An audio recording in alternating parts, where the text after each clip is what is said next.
Esse é o canal Verdades Ocultas da Bíblia. Sejam muito bem-vindos. Torne-se membro do canal e tenha acesso à nossa biblioteca. O link do grupo e do canal do Telegram estão na descrição do vídeo. Ative o sino das notificações. Olá, meus amigos, bem-vindos ao canal Verdades Ocultas da Bíblia. E vamos à leitura do livro Stories from Ancient Canaan, livro de Michael D. Coogan e Mark S. Smith, dois acadêmicos especialistas em textos ugaríticos. Falaremos da questão do templo de Baal e do templo de Jerusalém. Curiosamente, não temos uma arqueologia que evidencie o templo de Salomão. Vou repetir.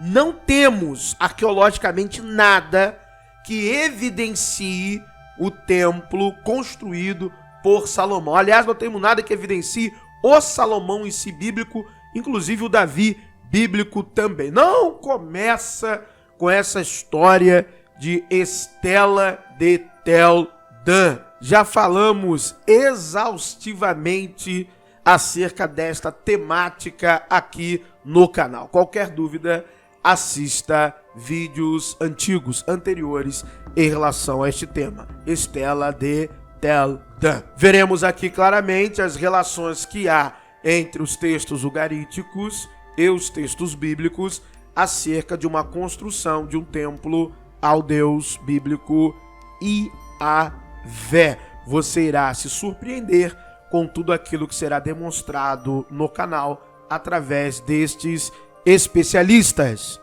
O termo casa deve ser entendido em três níveis. Refere-se, em primeiro lugar, simplesmente a um lar, uma habitação. Mas como Baal era um deus, sua casa também era um templo. Mais importante, embora tivesse demonstrado sua supremacia ao derrotar Ian, Baal não poderia ser considerado um rei a menos que tivesse um palácio real. Esta é a razão da rejeição de El à reivindicação de Baal à realeza. Baal não tem casa como os outros deuses. Nenhum tribunal como os filhos de Asherá, referência de um texto de Ugarit. Quero lembrar aos desavisados que os textos ugaríticos são mais antigos que a Bíblia hebraica, antes que comece o chororô aqui nos comentários. Aparentemente, por insistência de Anat, El deu sua permissão para a construção por Cotar War Aziz de uma casa para Baal. Lembrando que o Cotar War Aziz é igual ao Hefesto, ele faz armas para os deuses e por aí vai. Igual ao Hefesto lá dos gregos, é o Cotar War Aziz na mitologia cananeia. Mas a esposa de El, Asherá, cujos filhos também tinham ambições reais, também teve que dar seu consentimento. As relações entre Baal e Anat em um lado e Asherá do outro eram legais na melhor das hipóteses, ou seja, eram boas relações. Baal, ao visitar Asherá, levou presentes para pedir a sua aprovação para o seu projeto de construção do seu templo, da sua casa. Asherá, foi conquistada e se juntou a Anat na promoção da construção de uma casa para Baal. Além disso, ela profetizou que, quando a construção fosse concluída, os poderes de Baal como Deus da tempestade se manifestariam. Todo mundo se rende a um presente, até os deuses. Agora Baal fornecerá sua chuva enriquecedora. Fornecer uma rega rica em uma chuva torrencial. E ele fará soar a sua voz nas nuvens, lançando seu raio para a terra. A permissão foi concedida. Cotar visitou Baal para receber suas instruções. E então a casa foi construída, usando o melhor cedro do Líbano. Deixe-me repetir aqui para o fundamentalista religioso começar a entender logo os paralelos. Usando o melhor cedro do Líbano. Primeiro paralelo. Ah, mas aonde está na Bíblia hebraica? Eu vou parar de ser babá de fundamentalista. Vá pesquisar, vá ler, vá estudar. Procure lá os textos que falam da construção do templo e procure lá os cedros do Líbano.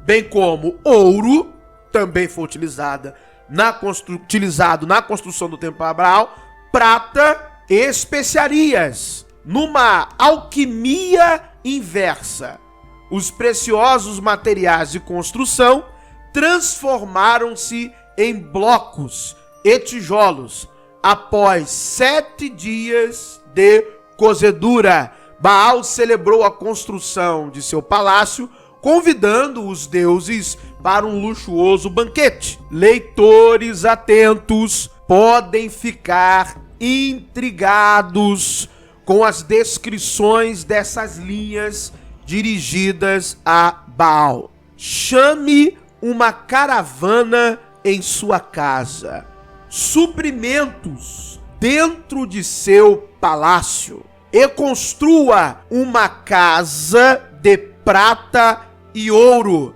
uma casa do mais puro lápis lazuli. O mais puro lápis lazuli era uma pedra de cor azul que se utilizava para fazer ornamentações. Como o tema visto é a construção de uma casa para Baal, parece-nos estranho para ele convocar materiais de construção para a sua casa. Esse parece ser um exemplo do uso mecânico de uma fórmula que consiste nas 2 primeiras linhas.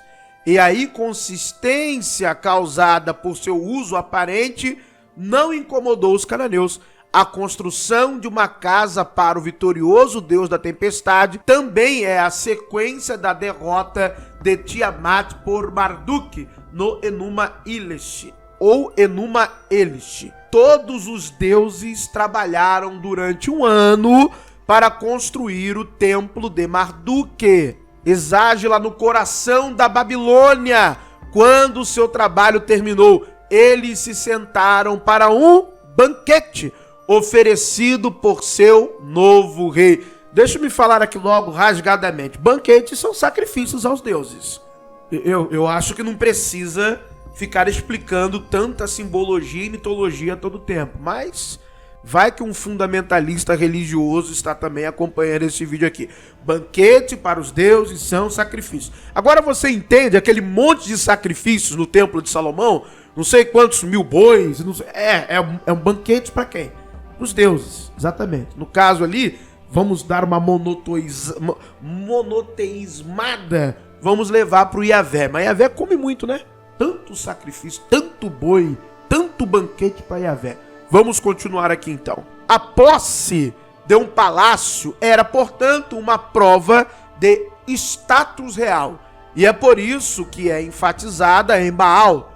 Antes de sua derrota para Baal, Ian também mandou construir uma casa para ele. Pediu para Cotar Aziz também. Isso está relatado na primeira tabuinha do ciclo. Os templos nos quais se baseia a descrição da casa de Baal eram os principais análogos do templo de Javé em Jerusalém, de acordo com a Bíblia, planejado por Davi e construído por seu filho Salomão. Os arquitetos e artesãos de Salomão eram fenícios, que usavam cedro do Líbano, tanto para o templo quanto para a residência real adjacente. Coisas estas que nós nunca encontramos arqueologicamente, ok? A justaposição de templo e palácio era deliberada. A divindade garantia a dinastia e era propositalmente identificada com ela.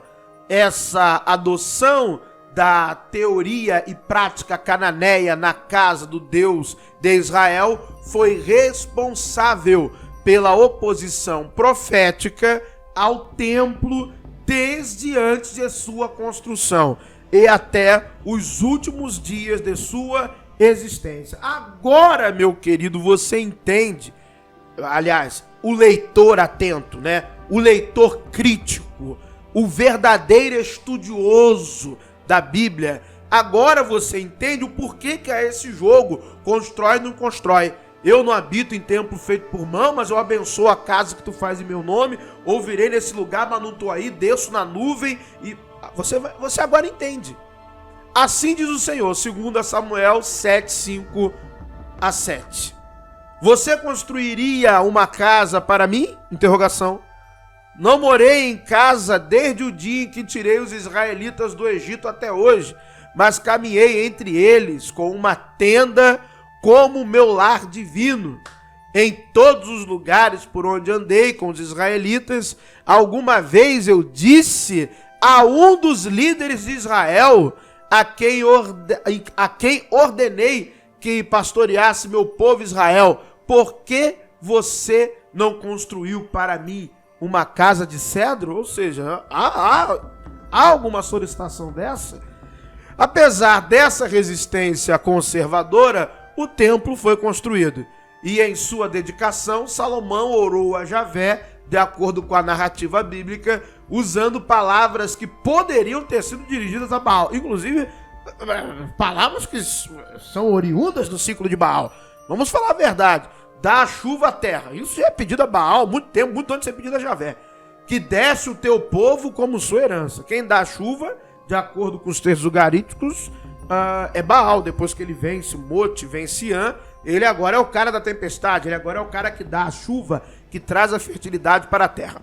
A aquisição de uma casa marca o clímax da ascensão de Baal à realeza. Um clímax marcado por sua teofania na tempestade e sua afirmação: nenhum outro rei ou não rei estabelecerá seu poder sobre a terra. A centralidade de Baal na religião ugarítica é demonstrável. Por exemplo, um índice significativo de crenças populares e o uso de elementos divinos em nomes pessoais. Em Ugarit, a divindade que ocorre com mais frequência nos nomes é Baal, incluindo seus outros nomes e títulos como Adu ou Addu. Um dos mitos populares que está explícito na Bíblia hebraica acerca do próprio Baal e que também está diretamente relacionado com a construção do seu templo é muito curioso. Por exemplo, apesar da insistência de cotar o Aziz, Baal se recusou a permitir a instalação de uma janela na sua casa, no seu templo. Mas após o banquete inaugural e uma campanha militar bem-sucedida, Baal mudou de ideia e Cotar abriu uma janela na casa. Imediatamente depois, Baal revelou-se como o deus da tempestade, declarou sua soberania e recusou-se especificamente a pagar o tributo que aparentemente era devido a Mote, a morte. Olha só, hein? Lembrei de algo aqui do Novo Testamento que eu nem quero falar agora. Vamos deixar mais para frente. A relação entre a janela da casa de Baal e a morte, Mote, é esclarecida por um versículo do livro de Jeremias, uma das raras referências à morte, a Mote, de maneira nominal na Bíblia. Veja o que diz Jeremias 9, 21. A morte entrou pelas nossas janelas. Ele entrou em nossas fortalezas, cortando as crianças na rua e os jovens nas praças. Você pode dizer, não, mas o versículo tem um contexto específico. Eu não estou me referindo a interpretar o versículo fora do seu contexto. Eu estou dizendo que essa linguagem poética, ela tem o seu paralelo em Ugarit, e que o redator do livro do profeta Jeremias se utilizou desta poesia popular já conhecida para falar do seu aspecto contextual, ou melhor, para inseri-lo, introduzi-lo em seu aspecto contextual da sua época. Esta passagem implica uma superstição popular de que a morte, Mote, entrou em uma casa por uma janela, e pode explicar a relutância inicial de Baal em incluir uma janela em sua nova casa. Embora reconhecido como rei, Baal não tinha certeza de seu poder de maneira absoluta e preferiu não dar oportunidade à morte, a Mote, de entrar. Essa cautela era justificada.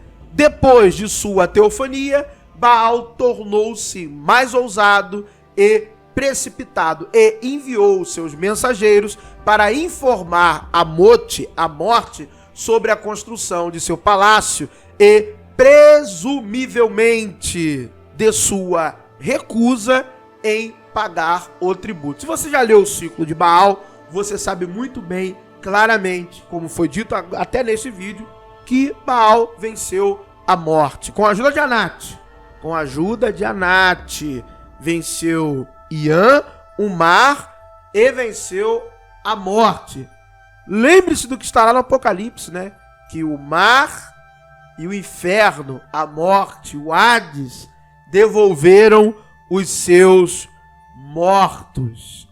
Muito obrigado por terem assistido a mais um vídeo no canal Verdades Ocultas da Bíblia, que o verdadeiro Deus, que não estou entendendo porque ainda insistem em me perguntar quem é, que ele abençoe a todos. Obrigado por assistir mais um vídeo. Se inscreva no canal.